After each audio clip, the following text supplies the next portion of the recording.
Hello everyone, welcome to this video. Friends, in this video we are going to discuss that how should a beginner approach the non-merit section of phase 1 of NABARD grade A examination. We will talk about the strategy, sources and other important points that you should keep in mind while preparing the non-merit section of the phase 1 of the NABARD grade A exam. So please watch this video till the end.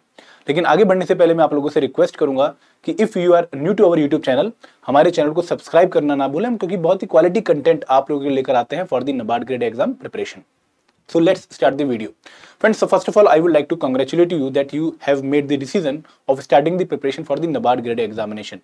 It is one of the prestigious examination जिसके लिए काफ़ी लोग जो है मेहनत करते हैं और काफ़ी लोग इसमें सक्सेसफुल भी होते हैं, लेकिन ये एग्जामिनेशन काफ़ी कंपटीशन वाला एग्जाम है, तो आप लोगों को काफ़ी मेहनत इस एग्जामिनेशन के लिए करनी पड़ेगी. So please make up your mind, एक क्लैरिटी अपने माइंड में लेकर आ जाइए कि मुझे एग्जाम फोड़ना है, क्लियर करना ही करना है और मैं इसके लिए बहुत मेहनत करने के लिए रेडी हूं. तो अगर आप बिगिनर हो और आपने अभी इस एग्जाम के बारे में रिसर्च करनी शुरू नहीं करी है, तो I would also like to advise you that please make a thorough research of the syllabus and previous year questions of the NABARD grade examination. At least last 5 year के जो PYQs हैं उनकी रिसर्च आप कर लीजिए, क्योंकि इनसे आपको काफी पैटर्न देखने को मिलेगा, काफी लर्निंग्स आपकी होंगी और आपको पता लगेगा कि एक्चुअल एग्जाम रिक्वायरमेंट क्या है. And if you know the actual exam requirement, तो आप अपनी स्ट्रेटेजी उसी हिसाब से डिवाइस कर सकते हैं.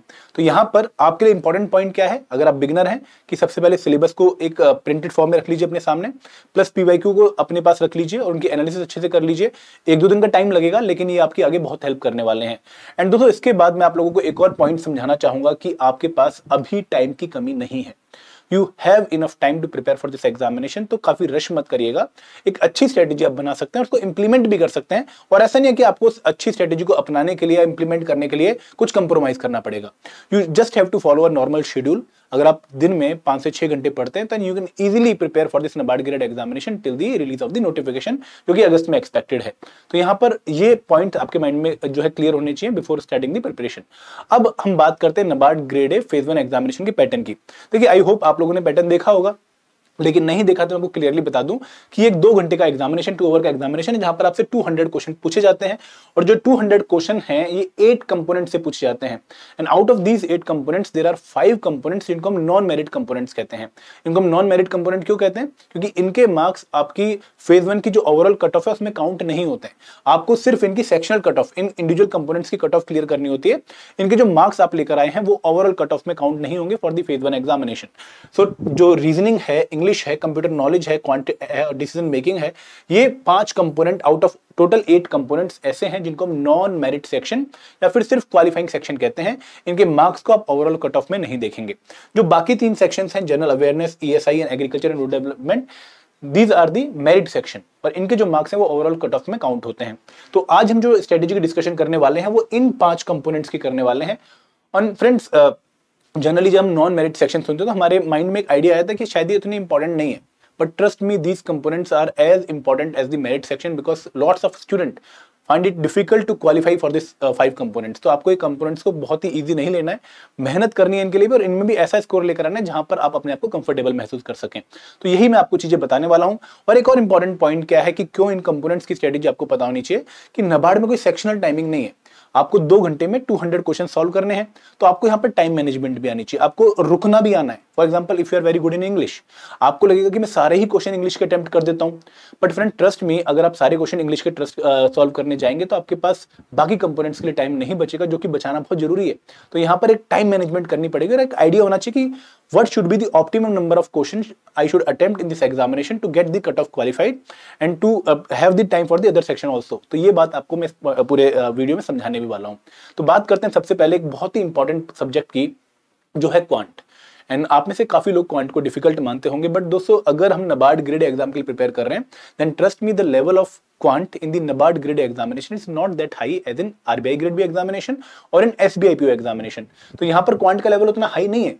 तो आपको एक तो कट ऑफ का ध्यान रखना है कि अगर हम क्वांट की कट ऑफ देखें तो जनरली जो क्वांट की कट ऑफ है, अगर हम पास्ट ईयर पेपर्स देखें तो वहां पर जो है 30% के अराउंड कट ऑफ जाती है. तो अगर आपके 20 क्वेश्चन पूछे रहे तो 3 कट ऑफ, 4 कट ऑफ, ऐसी कट ऑफ आपको देखने को मिलेगी in the quant section, which is not very much high considering the level of this examination. And अगर आप 6 to 7 क्वेश्चंस को विद 100% एक्यूरेसी टारगेट करके एग्जामिनेशन में आ जाते हैं, then trust me, you are qualified in this section. तो आपको क्वांट में एक ही अप्रोच फॉलो करनी है कि पूरा सिलेबस कवर करने की बजाय आप इंपॉर्टेंट टॉपिक्स को हाईलाइट कर लीजिए और उन इंपॉर्टेंट टॉपिक्स को अच्छे से प्रिपेयर कर लीजिए, उनके जो एग्जाम लेवल एमसीक्यूज है उनको प्रैक्टिस कर लीजिए, और 6 to 7 क्वेश्चन की अगर आपकी एक्यूरेसी है और आप इतने ही क्वेश्चन मतलब 5 मिनट में अटेम्प्ट कर पा रहे हैं, then it is quite good for you. तो यहाँ पर target 6 to 7 question with 100% accuracy. और यहां पर भी क्यों मैं कह रहा हूं, क्योंकि अगर आप कट ऑफ देखेंगे तो 2023 में कट ऑफ है 3 नंबर, देन अगेन 2022 में 3 नंबर थी, 3 मार्क्स ओनली। बट ट्रस्ट में 3 मार्क्स ही बच्चों के नहीं आते हैं, क्योंकि काफी वहां पर पैनिक भी हो जाता है, एक दो क्वेश्चन सॉल्व नहीं होता तो वहां पर उनको लगता है कि मैं क्या करूं।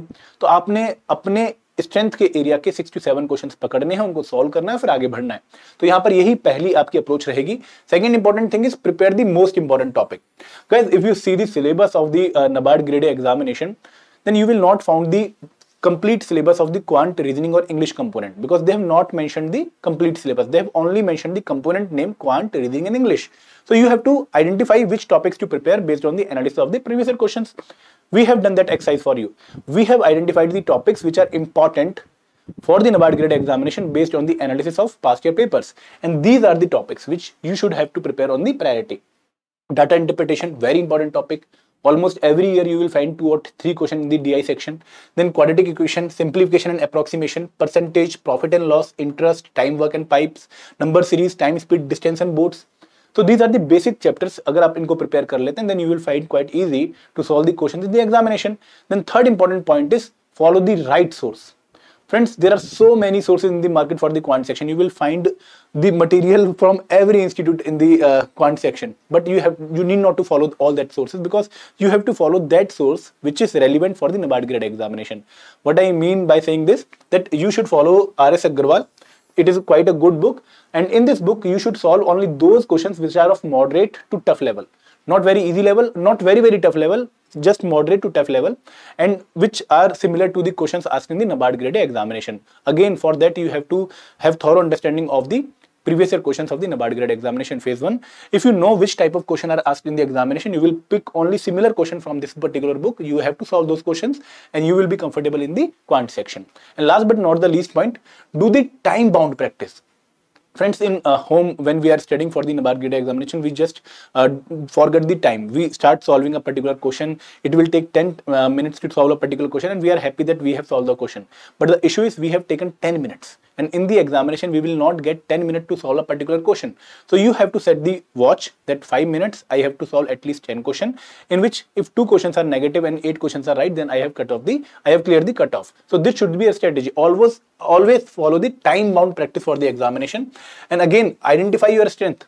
Which topic you are very strong in, which topic you are very weak in. So do not pick the question from that topic which you are weak from in the examination, because that will create a problem for you. So work on your strength and sharpen your strength. That's why only then you will find it easy to qualify the quant section in the examination. This is the strategy for the quant section.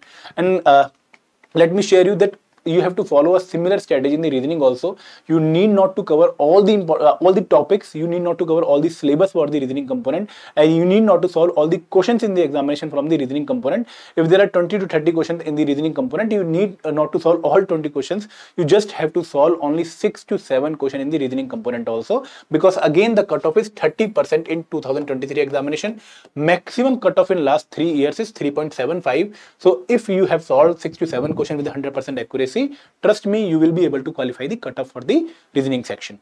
And again, follow the most important topics first. Priority should be to cover these most important topics. And what are the most important topics? Alphanumeric series, coding, decoding, slog, ranking and order, blood relation, seating arrangement, puzzles.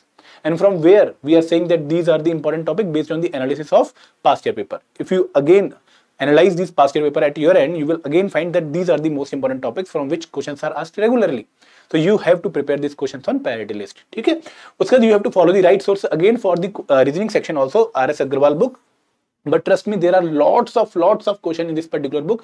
You need not to solve all the questions. You just have to solve those questions which are similar to the question asked in the NABARD grade examination. And last but not the least, again, do time bound practice and follow your strength. Friends why again I am saying strength पे काम करो, because जब आप examination में जाते हो आपको लगता है कि यार ये मेरा क्वेश्चन है, इस पे मुझे काम करना है, ठीक है, ये मुझे पक्का सॉल्व करना है, मेरा स्ट्रॉन्ग एरिया है। तो वहां पर जब आप उसको सॉल्व करने बैठते हो, क्या पता क्वेश्चन बहुत टफ आ जाए, तो आपको अपनी सेकंड स्ट्रेंथ पे भी काम करना पड़ेगा। तो अपने 5-6 टॉपिक्स को ऐसे स्ट्रॉन्ग कर लीजिए कि अगर किसी टॉपिक पर जो आपका बहुत स्ट्रॉन्ग भी था उसमें बहुत टफ क्वेश्चन भी आ जाए तो बाकी टॉपिक्स आपको निकाल ले जाए, ठीक है। तो this should be your strategy. Again पहले टॉपिक्स अपने माइंड में पक्का रख लीजिए कि कौन से टॉपिक मुझे प्रिपेयर करने हैं, कहां से प्रिपेयर करने हैं, कितने प्रिपेयर करने हैं और कैसे प्रिपेयर करने हैं। तो यही पूरी डिस्कशन हम इस पूरी वीडियो में कर रहे हैं। इंग्लिश के लिए अगेन सिमिलर स्ट्रेटेजी। English में there are around 30 questions in the examination, phase 1 examination, and you have to solve at least 15 questions with 100% accuracy, because unlike quant and reasoning, the cutoff in English is generally high compared to these two sections. Here the cutoff is around 10.25 in 2023, 12.50 in 2022. So the cutoff is almost 40%. And in quant and reasoning, the cutoff was almost 30%. So English is quite tough component for the NABARD grade A aspirant, and you have to prepare it thoroughly. And again, 15 questions should be a target score. And avoid preparing grammar. This is a very important point. See, grammar के उतने question आपको examination में देखने को नहीं मिलेंगे, and preparation of grammar is time consuming. तो आपको बहुत सारे एफर्ट यहाँ पर नहीं डालने। अगर आपको कोई पर्टिकुलर टॉपिक ग्रामर में वीक है तो आप उसको ही प्रिपेयर करिए, पूरी ग्रामर को एज सच प्रिपेयर करने की जरूरत नहीं है। उसका जो टाइम है वो आप इन इंपॉर्टेंट टॉपिक्स पे दे सकते हैं। Reading comprehension, antonym, synonym, sentence, word rearrangement, cloze test, error detection, ये क्वेश्चंस टॉपिक्स क्वेश्चन की फॉर्म में आपको एग्जामिनेशन में काफी देखने को मिलेंगे। 30 में से ऑलमोस्ट 80% क्वेश्चन आपके इसी टॉपिक पे होते हैं। तो आपको ये टॉपिक्स वैरायटी पे प्रिपेयर करने हैं, और अगर आप इन टॉपिक्स में स्ट्रांग हैं तो फिर आपको कोई टेंशन नहीं लेनी है, ठीक है। And last but not the least, follow the right source. और यहाँ पर जो आपका राइट सोर्स है वो आप रेनन मार्टिन की बुक फॉलो कर सकते हैं, एसवी बख्शी की बुक फॉलो कर सकते हैं। एंड अगेन आप कोई भी ऐसी बुक फॉलो कर सकते हैं जहां पर NABARD के सिमिलर जो पैटर्न के एग्जामिनेशन के क्वेश्चन है वो आपको देखने को मिले। अब आते हैं लास्ट 2 सेक्शंस पे जो कि बहुत इंपॉर्टेंट है और काफी नेग्लेक्टेड है। काफी लोगों को लगता है कि वो ये कंपोनेंट्स इजीली क्वालिफाई कर लेंगे, but trust me, computer awareness and decision making are very important component for the phase 1 examination also. खासकर डिसीजन मेकिंग, क्योंकि वहां पर जो हमें आंसर लग रहा होता है क्वेश्चन का, एक्चुअल में आंसर डिफरेंट होता है। तो हमें वहां पर बाद में बहुत दुख होता है कि यार हमने ये सोच के आंसर लगाया, बट थ्योरी के हिसाब से आंसर ये बनता है, और फिर हमारी जो कट ऑफ है वो क्वालिफाई नहीं हो रही होती। Cut off again are not very high in these 2 components, but you have to prepare it very well. And यहाँ पर अगेन सिलेबस की बाउंड्री है, कंप्यूटर अवेयरनेस में सिलेबस है, डिसीजन मेकिंग में सिलेबस है। तो आपको अगेन वो आइडेंटिफाई करने पड़ेंगे टॉपिक्स जो कि एग्जामिनेशन में रेगुलरली आ रहे हैं।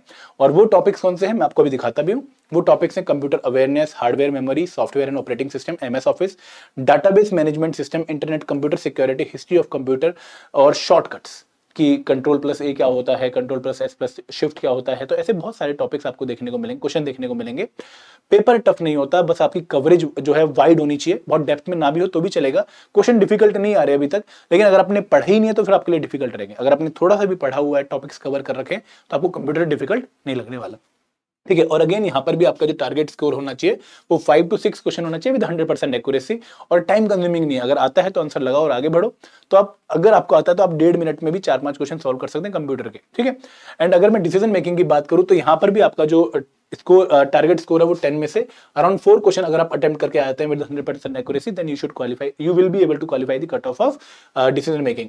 तो यहाँ पर basics of decision making, types of decision making model important है, decision making approach, problems in decision making, and factor affecting decision making. These are the important topics. Again, not to go in the depth, should cover the topic in as much width as possible, because that's when you will be able to solve the question in the examination. तो मैं simplify करके बता दूं कि आपको इन सभी components में सारे क्वेश्चन सॉल्व करने की अप्रोच नहीं रखनी है। आपको वो 30 मार्क का नहीं बनना है कि मुझे इंग्लिश में 30 के 30 क्वेश्चन करने हैं, क्वांट में 20 के 20 क्वेश्चन करने हैं। ऐसी अप्रोच आपको बैकफायर कर जाएगी, क्योंकि उसके बाद आपके पास GA, ESI और जो ARD हैं, जो कि मेरिट सेक्शन है, जिनके मार्क्स ओवरऑल कट ऑफ में काउंट भी होंगे, उनके लिए टाइम नहीं बचेगा। तो एक सिंपल अप्रोच फॉलो करिए कि सारे टॉपिक्स प्रिपेयर नहीं करने, ये टॉपिक प्रिपेयर करूंगा, इसे 5-6 क्वेश्चन सॉल्व करूंगा, आगे बढ़ूंगा। तो ये नॉन मेरिट सेक्शन में आपकी अप्रोच होनी चाहिए अगर आप बिगनर हैं। और अपनी प्रिपरेशन भी इस हिसाब से करिए, अपने MCQs भी इस हिसाब से सॉल्व करिए, अपनी मॉक टेस्ट को भी इस तरीके से दीजिए ताकि आप एग्जाम के लिए 100% रेडी हो जाएं। लास्ट में कुछ टिप्स आप लोगों को बताना चाहूंगा, एक बुक्स आपको बता दूं। कंप्यूटर अवेयरनेस के लिए आप अरिहंत पब्लिकेशन की बुक फॉलो कर सकते हैं, और TN छाबड़ा की बुक से ये टॉपिक्स आप प्रिपेयर कर सकते हैं फॉर द मैनेजमेंट और डिसीजन मेकिंग पार्ट, क्योंकि मैनेजमेंट का एक सब पार्ट है डिसीजन मेकिंग। तो आप ये बुक फॉलो कर सकते हैं, लेकिन सारे टॉपिक्स नहीं, जो टॉपिक्स मैंने बताए हैं सिर्फ वही टॉपिक्स। आगे फॉलो लिमिटेड क्वालिटी सोर्सेज। दोस्तों बहुत ज्यादा सोर्सेज फॉलो नहीं करने, क्योंकि रिक्वायरमेंट भी नहीं है। Revision is must, solving of MCQs is must, ठीक है, एंड बी कंसिस्टेंट, क्योंकि यहाँ पर क्वांट, रीजनिंग, इंग्लिश ऐसे कंपोनेंट है, अगर आपने एक महीने भी प्रिपरेशन छोड़ी तो आपको लगेगा कि आप प्लेन हो गए, क्योंकि यहाँ पर जितनी प्रैक्टिस करते हैं, जितने कंसिस्टेंट रहते हैं, उतना हाथ और शार्प होता है। जैसे ही प्रैक्टिस रुकी तो जंग आनी शुरू हो जाती है, आपकी स्पीड कम होनी शुरू हो जाती है, ठीक है। तो अपनी स्पीड को कम मत करने दीजिएगा, क्योंकि एग्जाम में वो बहुत काम आने वाली है। तो this is the video for the non merit section of the phase 1 of NABARD grade examination. Friends, अगर आपको और भी इन्फॉर्मेशन चाहिए, अगर आपको कोर्स चाहिए प्रिपरेशन के लिए, तो हमने गोल्ड पैक लॉन्च कर रखा है नाबार्ड का, जहां पर हमको फेज 1 फेज 2 इंटरव्यू की कंप्रेहेंसिव प्रिपरेशन करवा रहे हैं, प्लस सिल्वर पैक लॉन्च कर रखा है for the phase 2 interview plus ESI and ARD and GA of phase 1 examination. तो अगर आप इनमें एनरोल करना चाहते हैं, अगेन लिंक डिस्क्रिप्शन बॉक्स में है। और दोस्तों अगर आप बिगनर हैं और आप चाहते हैं कि एक सिंगल जगह पर हमें सारी इंफॉर्मेशन नाबार्ड ग्रेड के बारे में मिल जाए, तो आप लोग हमारी वेबसाइट पे जा सकते हैं edutap.co.in। यहाँ पे फ्री मटेरियल पे क्लिक करके आप ब्लॉग्स पे जाइए, ठीक है। ब्लॉग्स पे जाने के बाद आप लोगों को करना क्या है कि यहाँ पर आप लोगों को नाबार्ड ग्रेड एग्जाम चूज करना है। और नाबार्ड ग्रेड एग्जाम चूज जब आप करेंगे तो कैटेगरी में आप जाएंगे, नाबार्ड ग्रेड एग्जाम आप चूज करेंगे, और नाबार्ड ग्रेड एग्जाम में आपको बहुत सारी इंफॉर्मेशन नाबार्ड ग्रेड के बारे में क्लियरली मिल जाएगी। कौन कौन से फील्ड पे आपको एग्जाम की इंफॉर्मेशन, जॉब प्रोफाइल की इंफॉर्मेशन, स्ट्रेटेजी की इंफॉर्मेशन, कोर्सेज की इंफॉर्मेशन, और लोगों की जिन्होंने एग्जाम क्लियर किया उनकी सक्सेस स्टोरीज मिल जाएंगी, जिनको आप देख के इंस्पायर हो सकते हैं। तो आप ये ब्लॉग्स फॉलो कर सकते हैं हमारी वेबसाइट पे। काफी क्वालिटी कंटेंट है जो आपको काफी एनरिच करेगा for this exam preparation. So friend, this is all from my side. अगर कोई डाउट है, कोई क्वेरी है, तो कमेंट सेक्शन आपके पास है। Thank you very much. जय हिंद, जय भारत।